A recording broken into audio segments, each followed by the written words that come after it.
नाज़रीन अस्सलाम वालेकुम। अब तक डॉक्टर दानिश के साथ हाजिर हूँ। नाज़रीन, दुनिया में आज ज़रा करंट इशू से हट कर हमने एक अहम मौजू को चुना है और अपने मेहमानों से उस पर राय लेंगे कि दुनिया में अगर पूरी दुनिया में अगर निज़ाम हुकूमत आप देखें तो कई किस्म के निज़ाम हुकूमत है। आइए सबसे पहले हम बात कर लेते हैं कि जमहूरी निज़ाम हुकूमत। अगर जमहूरी सियासी निज़ाम हुकूमत है तो दो तरह की निज़ाम हुकूमत मिलती है हमें, एक पार्लिमानी निज़ाम हुकूमत और एक सदारती निज़ाम हुकूमत। ये दोनों जमहूरी निज़ाम हुकूमत है। दूसरी तरफ अगर हम देखें तो मोनार्की और बादशाहत की भी हुकूमत है, कहीं मिक्स भी है। एक और हुकूमत है जिससे बहुत कम लोग वाकिफ़ हैं, जो कहते हैं कि जी मार्शल्ला जैसी हुकूमत, डिक्टेटर की हुकूमत, उससे कहीं ज़्यादा ख़तरनाक होती है। उसको कहते हैं टायरनी ऑफ मेजॉरिटी, और ये जमहूरियत की शक्ल दिखाकर वहाँ पर राइज की जाती है। अमूमन लोग ये समझते हैं कि वहाँ पर जमहूरी निज़ाम राइज है, लेकिन वहाँ जमहूरी निज़ाम राइज नहीं होता है, वह टायरनी ऑफ मेजॉरिटी होता है। और बड़ी बारीक सा एक फ़र्क होता है, और वो फ़र्क इतना ख़तरनाक बना देता है कि कहा यह जाता है कि टायरनी ऑफ मेजॉरिटी से ज़्यादा अच्छा मार्शल्ला। हम जब कहते हैं कि बुरे से बुरी जो जमहूरियत हो वो मार्शल्ला से अच्छा है, वहीं हम ये कहते हैं कि बुरे से बुरा मार्शल्ला भी टायरनी ऑफ मेजॉरिटी से ज़्यादा बेहतर होता है। अब सवाल ये पैदा होता है कि जी पाकिस्तान में जो हमारा निज़ाम हुकूमत है वो निज़ाम हुकूमत हमारा पार्लिमानी निज़ाम हुकूमत है, हमारा कॉन्स्टिट्यूशन इसी को प्रोमोट करता है। लेकिन इस मुल्क में सदर भी बने, लेकिन लोग इसको सदारती निज़ाम से तशबीह देते हैं, हालांकि वो सदारती निज़ाम नहीं था, बल्कि उसमें सदारत ज़रूर थी। लेकिन सदारती निज़ाम जो आइडियल है, जिस तरीके से दूसरे बाहर के ममालिक में, USA और दूसरे ममालिक में, उस तरह से नहीं आया था। तो अब यहाँ पर आज मैं जो ज़ेर बहस बात करना चाहता हूँ कि क्या पाकिस्तान में निज़ाम की तब्दीली की ज़रूरत पड़ गई है, क्या ज़रूरत है कि पाकिस्तान में निज़ाम की तब्दीली की जाए, और क्या ये जो पार्लिमानी निज़ाम हमारा चल रहा है क्या इसमें आपको फेलियर नज़र आ रहा है, और अगर निज़ाम हुकूमत को तब्दील किया जाए तो उसका ढांचा किस तरह होगा। इन इश्यूज़ के ऊपर हम बात करेंगे। हमारे साथ जो गेस्ट हैं आइए उनका तारुफ करा। साथ हैं जनाब मोहम्मद अली दुरानी साहब हैं, सेक्रेटरी जनरल मुस्लिम लीग फंक्शनल, साबिक वफाकी वज़ीर, एक बड़ा तजर्बा रखते हैं। आपका बहुत शुक्रिया सर, आपने हमें ज्वाइन किया। मेरे साथ हैं लेफ्टिनेंट जनरल नईम खालिद लोधी साहब, साबिक निगरान वज़ीर दिफा, साबिक एडवाइज़र बराए नेशनल सिक्योरिटी, साबिक सेक्रेटरी दिफा। आपने इस वक्त आपने बहुत कुछ लिखा है इस निज़ाम के हवाले से, तो आपकी आज की शमूलियत से हम इस्तिफ़ादा हासिल करेंगे कि आप क्या अवाम में या इस मौजूदा निज़ाम में तब्दीली चाहते हैं। तो आपके इस पॉइंट को जो बहुत ज़्यादा आपने लिखा है हम उसको भी देखना चाहेंगे, और इसके साथ साथ क्योंकि ज़ाहिर है कॉन्स्टिट्यूशन मसला भी होगा, इसमें आइनी मैटर भी होगा, तो पाकिस्तान में इससे बड़ा नाम जो है वो कॉन्स्टिट्यूशनल लॉयर का हमें नज़र नहीं आता, और वो है जनाब इरफान कादिर साहब, साबिक वफाकी सेक्रेटरी कानून, साबिक अटॉर्नी जनरल ऑफ पाकिस्तान। ये हमारे साथ मेहमान हैं। तीनों का शुक्रिया कि आपने हमें ज्वाइन किया। नाज़रीन एक छोटा सा ब्रेक लेंगे, फिर वापस आते हैं।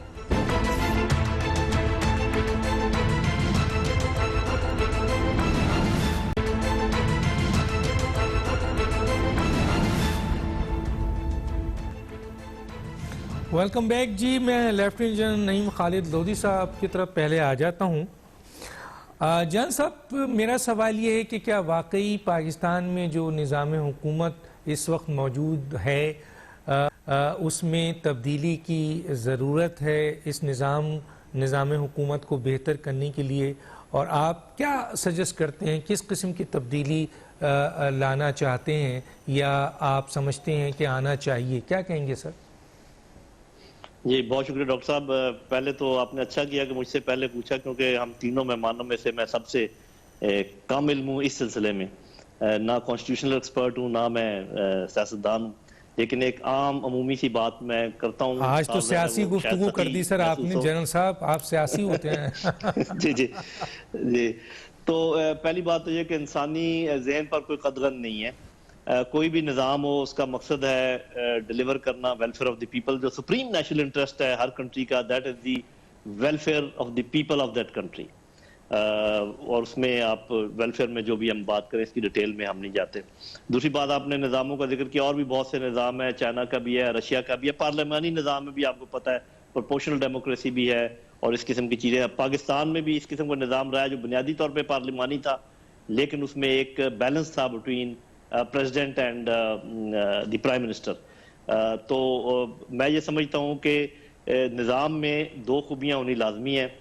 एक तो ये कि अक्सरियत की हमायत हो उसको, और दूसरा ये कि जो इसमें लफ्ज़ निज़ाम है, जब आप पार्लिमानी निज़ाम कहते हैं, सदारती निज़ाम कहते हैं, तो निज़ाम इज़ द कॉमन वर्ड, नज़म, कोई असूल, कोई लॉ जिसकी सब पासदारी करें।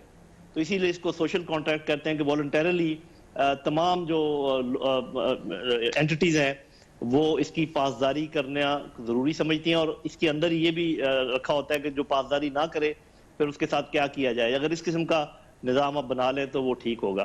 फिर आपको निज़ाम की तब्दीली की जब बात करते हैं, आपने ज़हन में ये भी रखना है कि हमारी सियासी फ़ज़ा है क्या किसी तब्दीली की इजाज़त देगी जो सियासी फ़ज़ा है, और या हमें कुछ और सोचे। क्योंकि निज़ाम तो शायद आप सोने का बना के ले आए, लेकिन आपको मालूम नहीं है कि जो जिन लोगों को ये निज़ाम सूट कर रहा है, आपका क्या ख्याल है वो आपको निज़ाम तब्दील करने देंगे?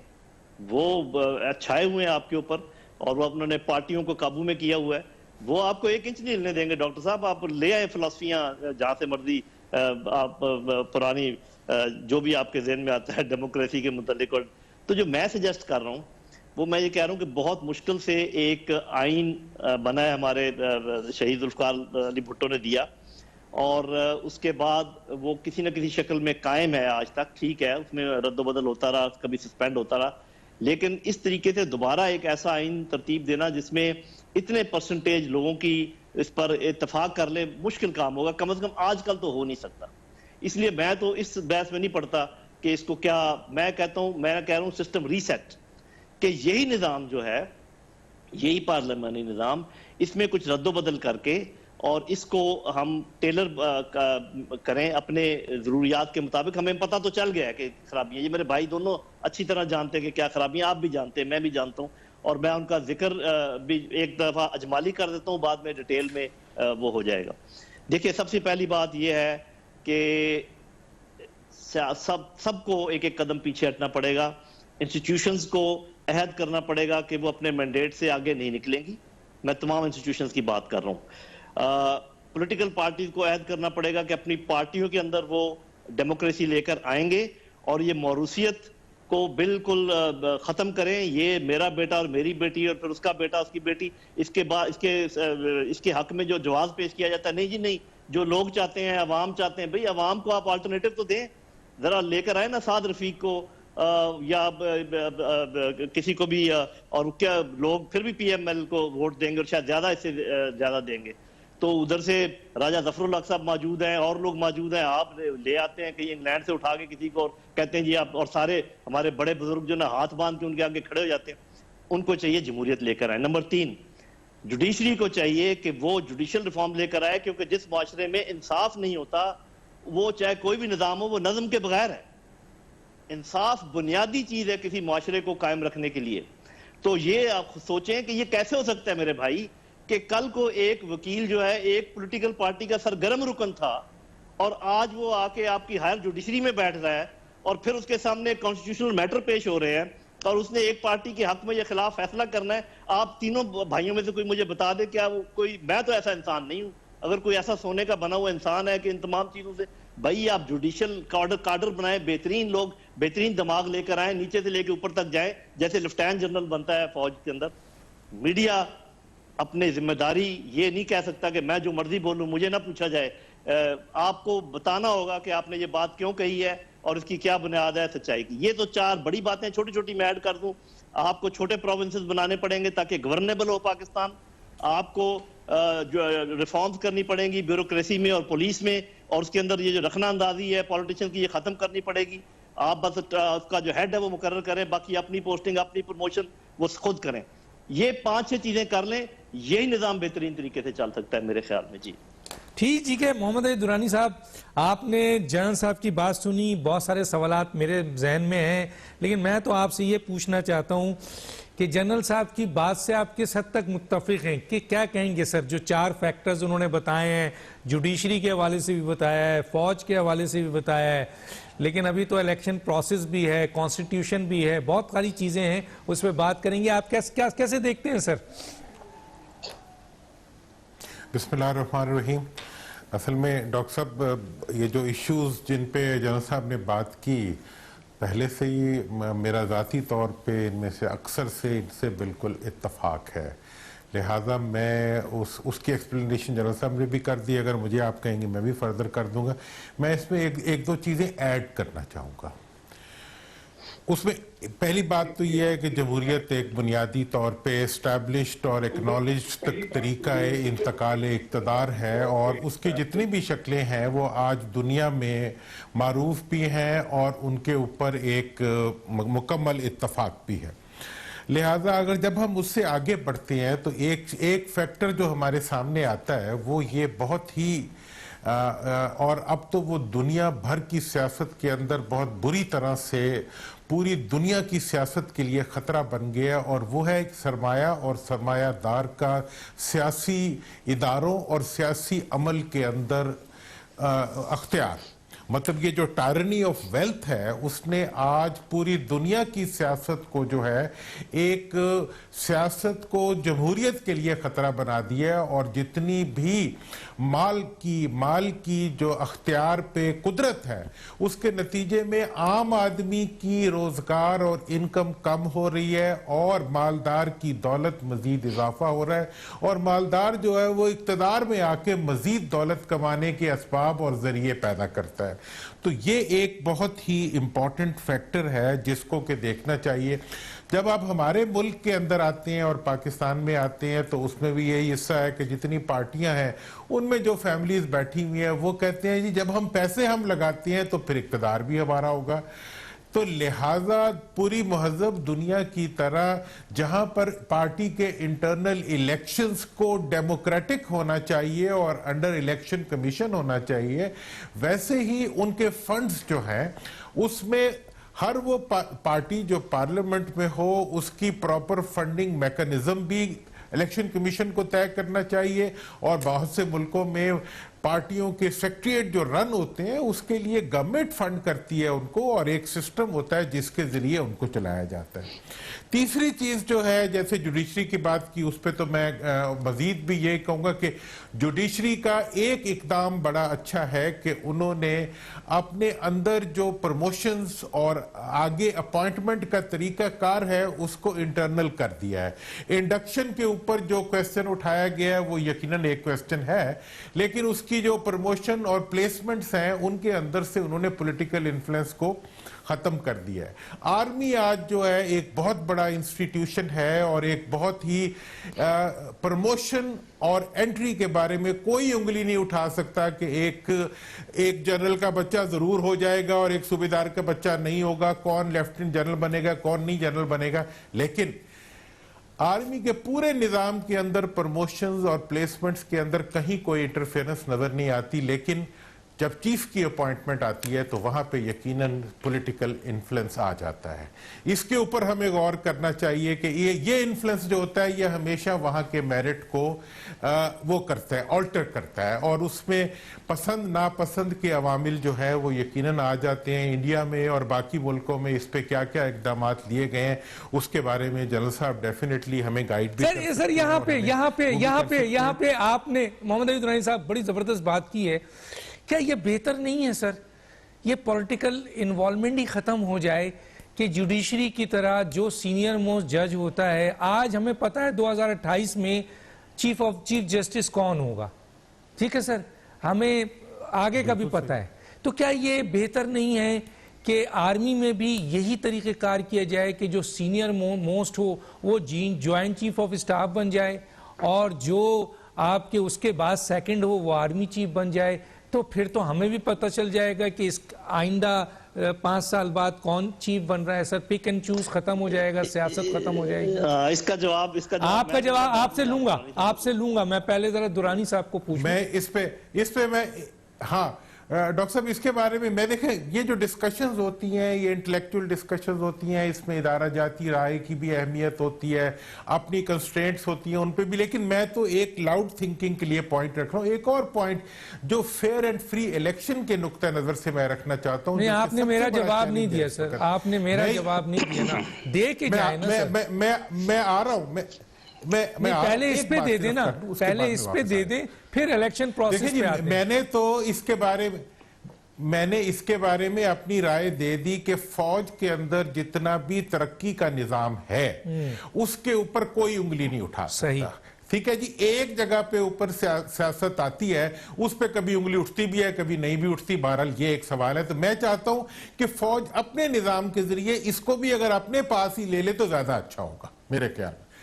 अच्छा, तीसरी चीज जो मैं इससे भी अहम कहना चाहूंगा वो ये है कि इलेक्शन का प्रोसेस जो है वो एक ऐसा प्रोसेस है जिसमें हमेशा शिकायत पैदा होती है। इसमें मैं तजवीज ये करना चाहूंगा कि इलेक्शन के अमल को फेयर एंड फ्री बनाने के लिए कौमी असम्बली, सूबाई असम्बली और बल्दियाती इंतखाबात एक वक्त में एक ही रोज कराए जाए और इनकी मुद्दत भी एक सी होनी चाहिए, ताकि मुल्क के सिर्फ इलेक्टेबल्स को ही इक्तदार ना मिले, आम आदमी के लिए भी इक्तदार गैर जानिबदारी के जरिए उस तक पहुंच जाए जो कभी भी आगे पीछे इलेक्शन होने में उस तक नहीं पहुंचता, बल्कि सूबाई हुकूमतें जो हैं अपना हक समझती हैं कि वो जब जीत चुकी हैं तो उनके मर्जी के लोग ही बल्दियाती इंतखाबात में आए। और दूसरा इसका अहम फैक्टर यह है कि अगर एक ही वक्त में बल्दियाती ये तमाम इंतखाबात होते हैं तो बल्दियाती में नेशनल और सूबाई असेंबली के इंतखाबात में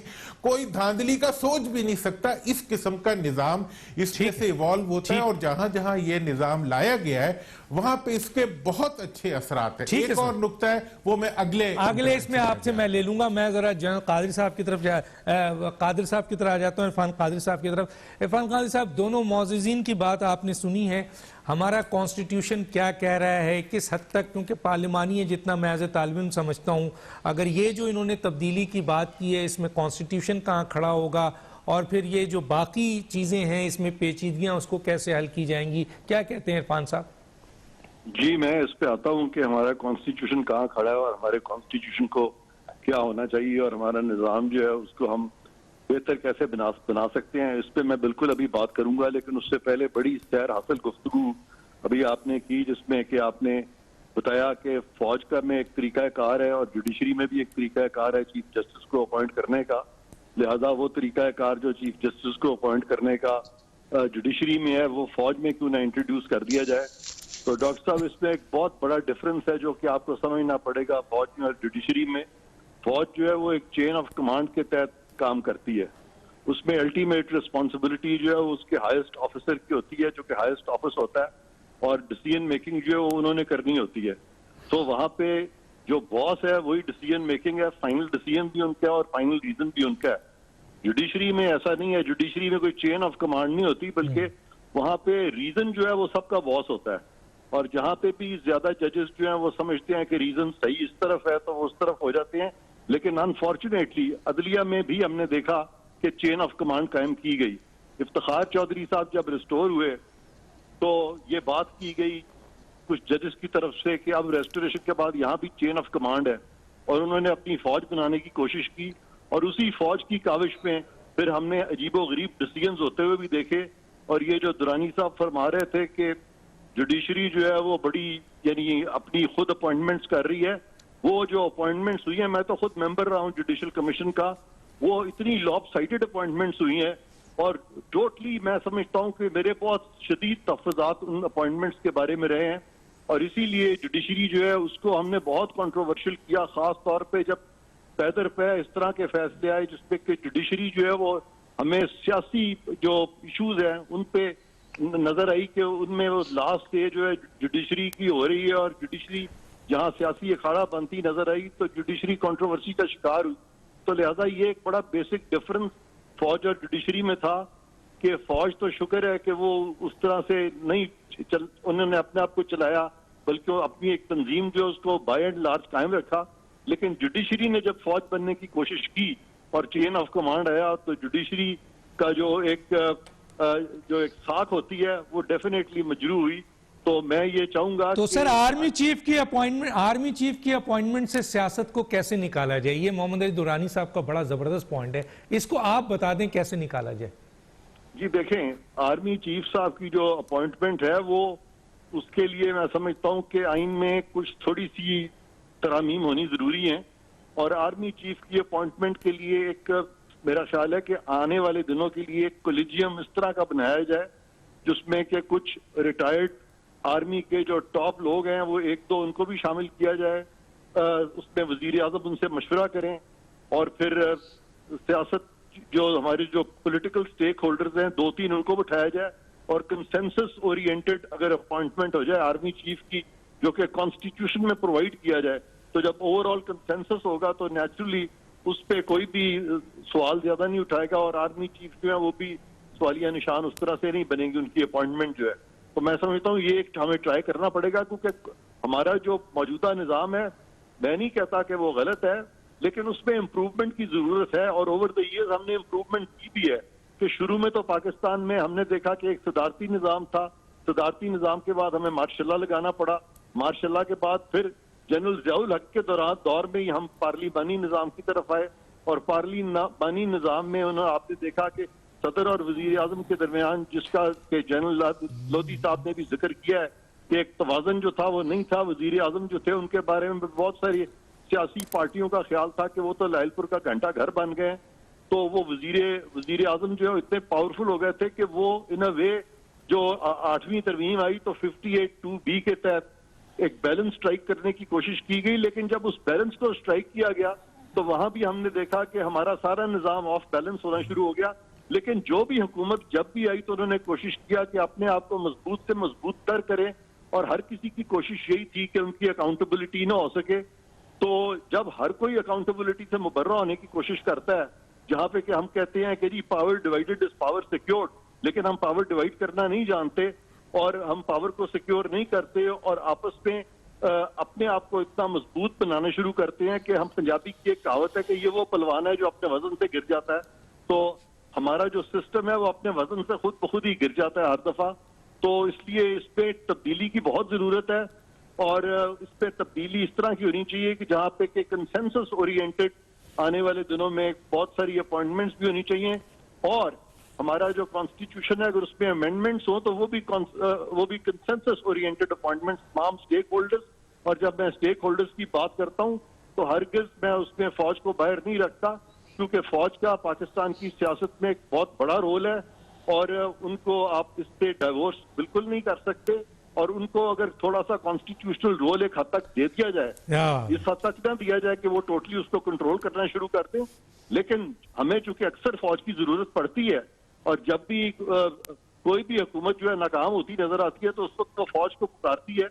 तो फौज को क्यों ना सारे सियासतदानों के कंसेंसस के साथ एक रोल दे दिया जाए, वरना अब ये हो रहा है कि बिहाइंड द सीन हर सियासी ग्रुप जब आपस में रेशा दवानियां पैदा होती हैं तो बिहाइंड द सीन वो रजू करते हैं, कोई जुडिशरी की तरफ रजू करता है, कोई अंदरूने खाना फौज की तरफ जाने की कोशिश करता है। तो इस चीज को बंद करने के जरूरी है कि उनको कोई परमानेंट रोल हम उनको भी दें ताकि एक रैशनल किस्म का बड़ा सवाल उठा दिया सर आपने, बड़ा सवाल उठा दिया है। लेकिन मैं ये से कि फौज अगर सियासत में इतना इन्वॉल्व है या सियासतदान फौज को इन्वॉल्व कर देते हैं, दोनों जुमलों को सकते हैं, तो फिर क्यों ना फौज का एक सियासी किरदार कर दिया जाए। और अगर फर्ज करें फौज का सियासी किरदार नहीं बनता है, सिर्फ और सिर्फ बैरक में बनता है जो कि आइन और कॉन्स्टिट्यूशन में है, तो फिर हम कॉन्स्टिट्यूशन में कहां तक अमल, क्या अगर हम कॉन्स्टिट्यूशन में अमल करें, मैं ये सवाल लेके आगे चलूंगा, तो ये जो निज़ाम की खराबी है अगर हम मुकम्मल तौर पर आइन के ऊपर अमल करें,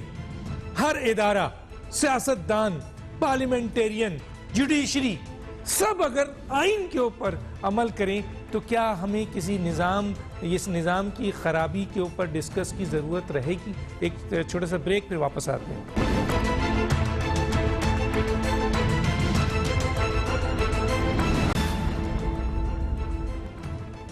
वेलकम बैक। आप तीनों के पास 4-4 मिनट है। जनरल साहब, मैं आपकी तरफ आता हूँ, ये दो सवाल रख देता हूँ। एक तो ये कि आर्मी चीफ की अपॉइंटमेंट से सियासत को किस तरह निकाला जाए, इस पे ऊपर आपने बोलना था। दूसरा ये कि ये जो आपके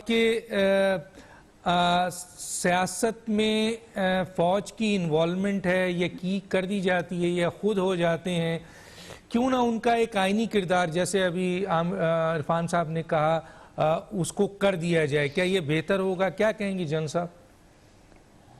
जी, पहले मैं जरा वो सीनियरिटी की बात कर लूं। देखिए, फौज में लेफ्टिनेंट, कैप्टन, मेजर, ये सिर्फ 3 रैंक है जो सीनियरिटी की बेसिस पर होते हैं। उसके बाद तमाम जितने रैंक्स हैं, लेफ्टिनेंट कर्नल, ब्रिगेडियर, जनरल, वो सीनियरिटी प्लस एबिलिटी, कैपेसिटी, उनकी डिलीवर करने की अहलियत, इसके ऊपर होते हैं। अलबत्ता जो लोग लेफ्टिनेंट जनरल बन जाते हैं वो लगभग एक जैसे होते हैं, उनमें से किसी को भी आप चीफ बना सकते हैं। लेकिन उनमें मुख्तलिफ लोग होते हैं, कुछ इंजीनियर्स होते हैं, कुछ आर्मर्ड कोर के होते हैं, कुछ आर्टिलरी इन्फेंट्री के होते हैं। तो अगर आप सीनियरिटी की बुनियाद पर रखेंगे तो फिर आप वो कर नहीं पाएंगे। नहीं, उनको हटा देना सर। इंजीनियरिंग, जैसे आप इंजीनियरिंग कोर को अभी भी शामिल नहीं करते हैं, उनको हटा दें, लेकिन उनकी सीनियरिटी पे आ जाएं सर, उनकी सीनियरिटी पे आ जाएं जिनको आप लोग बनाते हैं ना सर। भी है जी, एक और मामला भी है, और वो ये है कि जिनको जो अहल होते हैं उनमें भी एक रोटेशन का निजाम है जो फौज के अंदर जिसको समझ जाता है। मिसाल के तौर पे आप लगातार आर्टिलरी के ऑफिसर को नहीं बना सकते चीफ, एक के बाद दूसरे के बाद तीसरे के बाद। इसी तरीके से इन्फेंट्री का, आर्मर्ड कोर का, ये 3 है मेन जो चीफ बनते हैं। अच्छा, उसकी वजह ये है कि वो जो फौज की अपनी हैयत है, फौज के अंदर का जो मामला है, उससे इसका रिलेशन है। मैं ज्यादा डिटेल में अच्छा सर, मैं एक चीज पूछूं, अगर मैं वजीर आजम हूं या आप भी वजीर आजम है, मोहम्मद अली दुरानी साहब भी हैं, मैंने जी 5 में पिक किया, ये 6ठे को पिच किया, वो आल्ट्री का था, आपको बनाना पड़ेगा। अच्छा सर, मैं चला गया, फिर 5 साल बाद सुन लेना सर, सुन ले, 4 साल बाद मोहम्मद अली दुरानी साहब ने पिक किया, वो भी आर्टरी से पिक कर लिया, हो गया सर। उसके बाद जनाब आप आए, आपने भी पिक कर लिया, तो पिक एंड चूज का इख्तियार तो वजीर आजम के पास है ना सर। वहां ये क्राइटेरिया है कि जनाब आर्टरी के आदमी को रेगुलर नहीं बनाना है, कोई है सर ऐसा रूल? जी, मैं अभी इसी बात पर आ रहा था, और इससे ये बात उस बात से जुड़ी हुई है जो आप कह रहे हैं कि इस सियासत में किसी को ये अपॉइंटमेंट का इख्तियार होना चाहिए या नहीं होना चाहिए। मैं ये समझता हूँ चीफ एग्जीक्यूटिव के पास ये मुकम्मल इख्तियार होना चाहिए कि वो चीफ्स जितने भी हैं उनकी वो अपॉइंटमेंट करें। लेकिन अगर वो डिफेंस मिनिस्टर सही लगाएं, अगर वो नेशनल सिक्योरिटी एडवाइजर सही लगाएं, तो he will not go wrong. देखिए, अभी हमारा डिफेंस मिनिस्टर वो होना चाहिए जिसको पूरे डिफेंस के जो सेटअप है उस पूरे का इदराक है कि वो कैसे काम करता है, क्या करता है, उसको स्ट्रेटजी का इदराक है। ठीक है, उसके लिए मेरे ख्याल में कि जो पुराने चीफ्स हैं उनसे बेहतर आपके पास, और पूरी दुनिया में ऐसे होता है, बल्कि चीन और रूस को तो छोड़ दें, वो तो यूनिफॉर्म में होते हैं उनके डिफेंस मिनिस्टर। अरे भाई, अमेरिका, बरतानिया, जिस मुल्क को पकड़ लो उसका जो डिफेंस मिनिस्टर होगा हमेशा एक रिटायर्ड 4 स्टार या 3 स्टार होगा। हमें पता नहीं क्यों चिढ़ है इस बात से।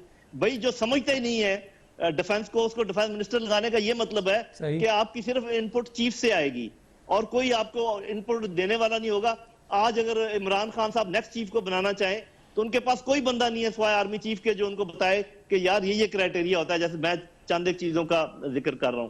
तो मेरा ख्याल ये अगर ऐसे कर लिया जाए कि डिफेंस मिनिस्टर आपका 4 स्टार रिटायर्ड या 3 स्टार, आपका जो नेशनल सिक्योरिटी एडवाइजर है जिसको पूरी नेशनल सिक्योरिटी का आइडिया उसमें साफ है, इकोनॉमी भी है, इंटरनेशनल पॉलिटिक्स भी है, वो सब कुछ है। और दूसरी बात, ये जो आप जब आप करते हैं ना मुआवजना, और आप कहते हैं कि ये ऐसा क्यों है फौज में। देखिए, मैं FSC पास करके आया था, मैं फौज में भर्ती हुआ था, 19-20 साल का नौजवान था। आज मैं इंजीनियर हूं, आज मैंने MPhil किया हुआ है, आज मैं इंटरनेशनल रिलेशन में मैंने मास्टर्स किया हुआ है। तो ये किधर से आया है? अभी मेरे मुकाबले में अगर आप किसी और को कहें कि वो सिर्फ एक साइड से दाखिल हो गया और अगले साइड से निकल के 22वें ग्रेड में चला गया, और आप समझते हैं कि वो एक लेफ्टिनेंट जनरल का मुकाबला करेगा अपने इल्म में और अपनी फरासत में, तो ये नहीं मैं कहता नहीं, बड़े अच्छे लोग हैं, कर नहीं पाएगा डॉक्टर साहब। नहीं, दोनों तरफ है ना सर, दोनों तरफ है सर, इस तरह तो दोनों तरफ होंगे ना। आपके यहाँ भी बहुत अहम पोस्ट में कोई पहुंचा है लेकिन वो सिंपल ग्रेजुएट है, तो मैटर तो दोनों तरफ है। मैं अब अगला टाइम नहीं है मेरे पास, अगला पॉइंट लूं। ये पॉइंट तो आपने क्लियर कर दिया कि सियासत, ये आईनी किरदार एक फौज का कर दिया जाए। इस पे कमेंट्स ताकि मैं आगे जाऊं सर।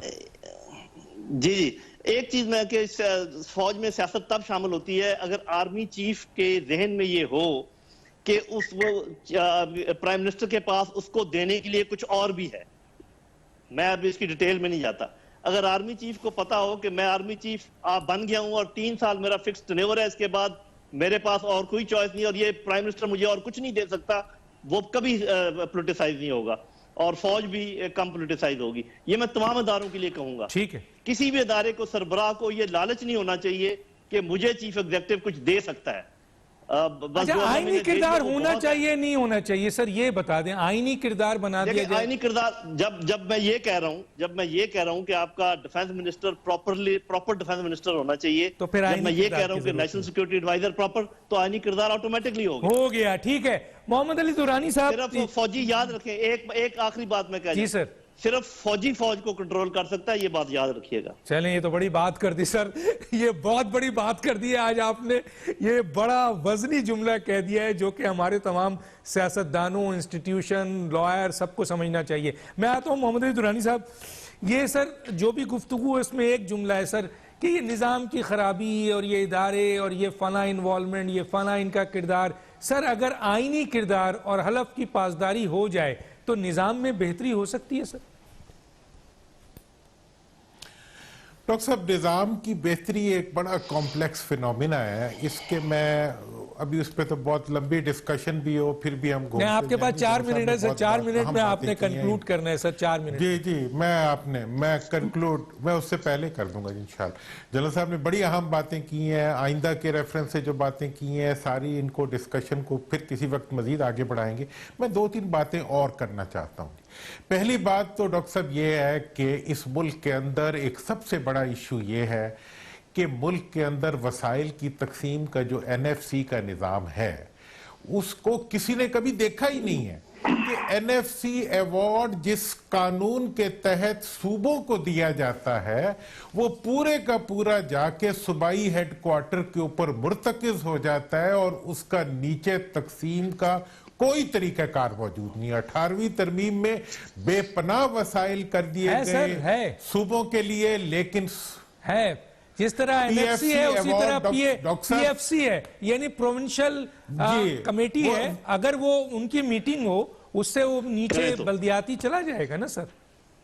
डॉक्टर साहब, कहीं भी वो एग्जिस्ट नहीं करती। आपको मैं जरा हकीकत बता दूं कि इस वक्त किसी सूबे में भी एग्जिस्ट नहीं करती और पिछले 10 सालों से कभी भी, 12 सालों से कभी भी उसको इनेक्ट नहीं किया गया।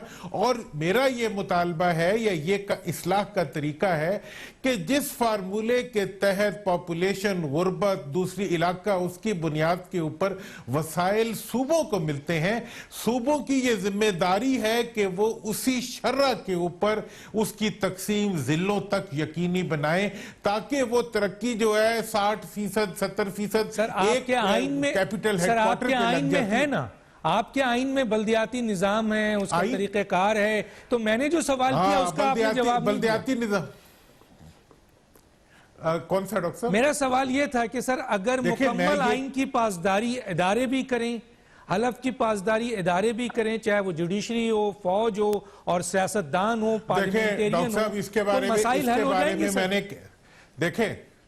देखें ये तो वो अच्छी बात है जिससे कोई भी इनकार नहीं कर सकता। अगर ये हो जाए तो मसला पैदा ही नहीं होगा, लेकिन हमारे आइन में तो सब कुछ मौजूद है, जमीन पे कुछ मौजूद नहीं। करप्शन के बारे में, लूट मार के बारे में कौन सा कानून है जो मौजूद नहीं है, लेकिन जमीन पे कहां मौजूद है। तो लिहाजा जमीन पे जब चीजें नजर नहीं आती और जमीन पे जब आम आदमी तक कुछ पहुंचता नहीं है तो उससे ये सारे के सारे इश्यूज जो हैं गवर्नेंस के पैदा होते हैं। और मैं दोबारा कहूंगा, आपके मसलों का हल जो है वो लोकल सेल्फ गवर्नमेंट के बगैर नहीं हो सकता। और आज तक पाकिस्तान में किसी सियासी हुकूमत ने खुशी के साथ बल्दियाती इंतखाबात कराए नहीं, और कराए हैं तो उनको अख्तियारात नहीं दिए, और अख्तियारात दिए हैं तो उन पर अमल नहीं किया। लिहाजा इस वक्त जो बात मैंने पहले भी कही, मैं उसको दोबारा रिपीट करूंगा कि तीनों इंतखाबात एक ही वक्त में करके एक ही मुद्दत के लिए उनको लाके इस चीज को यकीनी बेहतरीन बात की है। बस एक लाइन का कमेंट चाहिए सर, एक लाइन का कमेंट आपका भी चाहिए। मैं जाऊंगा इरफान साहब के पास, एक लाइन का कि क्या फौज का आईनी किरदार होना चाहिए सर? एक लाइन मैं समझता हूं बिल्कुल होना चाहिए। नहीं, मैं इरफान साहब मैं अभी नहीं, अभी आपके पास आऊंगा, आप तो कह चुके हैं। मैं जरा मोहम्मद अली दुरानी से पूछ लूं। जनरल साहब ने जो बातें की हैं उसके अंदर बहुत से क्लियर इंडिकेशन, डॉक्टर साहब आइन में तो बहुत कुछ मौजूद है लेकिन फिर भी कुछ नहीं है, तो इस वक्त एडमिनिस्ट्रेटिव पैटर्न के ऊपर भी चीजों को हैंडल नहीं सर, मैं तो इरफान साहब का सवाल लेके आया हूं, जनरल साहब ने तो उसका जवाब दिया। मैं आपसे भी पूछना चाहता हूं, मेरे पास टाइम नहीं है, कि क्या फौज का एक आईनी मैं नहीं किरदार, समझता कि जी मैं ये समझता हूं कि जी फौज का आईनी किरदार जो आइन में डिफाइन हुआ है वो बेहतरीन है। ठीक है, बस हो गया सर, आ गया सर, जवाब आ गया आपका। बहुत शुक्रिया। वक्त क्योंकि बहुत कम है मेरे पास, ये इशू बहुत अहम है और इस पे बहुत बोला जा सकता है। माफी चाहता हूं, एक छोटा सा ब्रेक लेता हूं, फिर वापस आता हूं, फिर इरफान साहब को।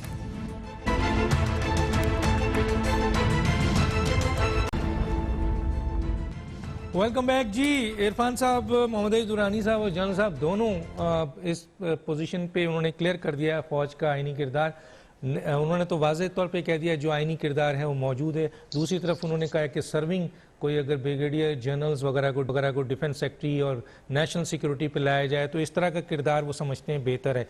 आप कहते हैं कि पूरी फौज का एक आईनी किरदार होना चाहिए। क्या कहेंगे सर इस पे? और थोड़ा सा इस पे भी कमेंट्स कर दीजिए कि अगर आइन पे अमल दरामद हो जाए, जिसकी खराबी का भी जिक्र मोहम्मद अली दुरानी साहब कह रहे थे, लेकिन आइन में तो इसका तरीक़ेकार मौजूद है। क्या कहेंगे सर, सारे मसले हल हो जाएंगे अगर हलफ की पासदारी हो और आइन की पासदारी हो?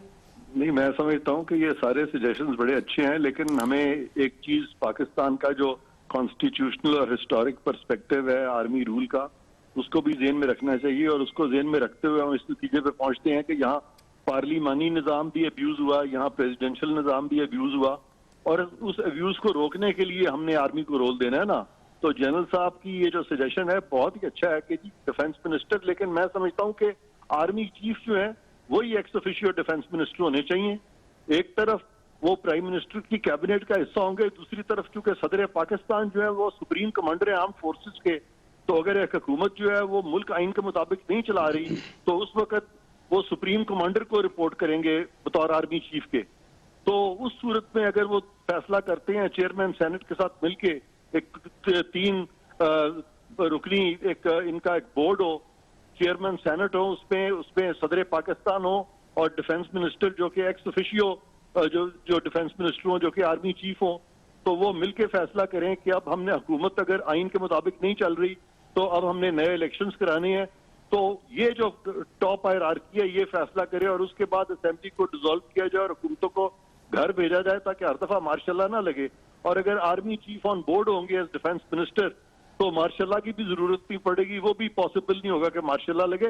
ये एक सोल्यूशन है, मैं नहीं कहता कि इस पे अमल होगा कि नहीं होगा, लेकिन ये मेरी विशफुल थिंकिंग जरूर है कि इस तरह की चीज हमें करनी पड़ेगी अपनी माजी की जो हिस्ट्री है उसको देखते हुए, ताकि आइंदा जितने भी तब्दीलियां हो हुकूमती वो सारी आईनी हो, वो गैर आईनी न हो। अच्छा सर, ये कमेंट्स इस पे कर दें, सिर्फ 1.5 मिनट मेरे पास है, कि क्या अगर हल्फ की पासदारी की जाए और आइन की पासदारी की जाए तो निज़ाम में जो खराबियां हैं काफी हद तक दुरुस्त हो जाएंगी सर? देखें, निज़ाम में सच कोई ऐसी खराबियां नहीं है, लेकिन हमारी आपस की जो रेशा दुआनी है उसकी वजह से हम समहाउ निज़ाम जो है वो अब्यूज हो जाता है। तो निज़ाम में इस हद तक जरूर तब्दीली करनी चाहिए कि वो कम से कम अब्यूज हो सके। और मैं समझता हूं कि फौज को अगर एक आईनी रोल दिया जाएगा तो ये इस तरह का अब्यूज नहीं होगा कि फिर आइन से मुबर्रा जो है कोई आके तो टेक ओवर कर ले, वो चीज फिर नहीं होगी। या कोई अदालत का जज जो है कोई इस किस्म का फैसला दे दे कि जैसे बांग्लादेश में हुआ था कि वहां एक जज जो है वही फिर सदर भी बन गया था, या जैसे यहाँ जज कोई कमीशन बना के तो सारी हुकूमत के ऊपर कमीशन कायम कर दे एक जज कि अब ये कमीशन जो है ये देखेगी कि वजीर आजम सही काम कर रहा है कि नहीं कर रहा, तो ये चीजें नहीं होनी चाहिए।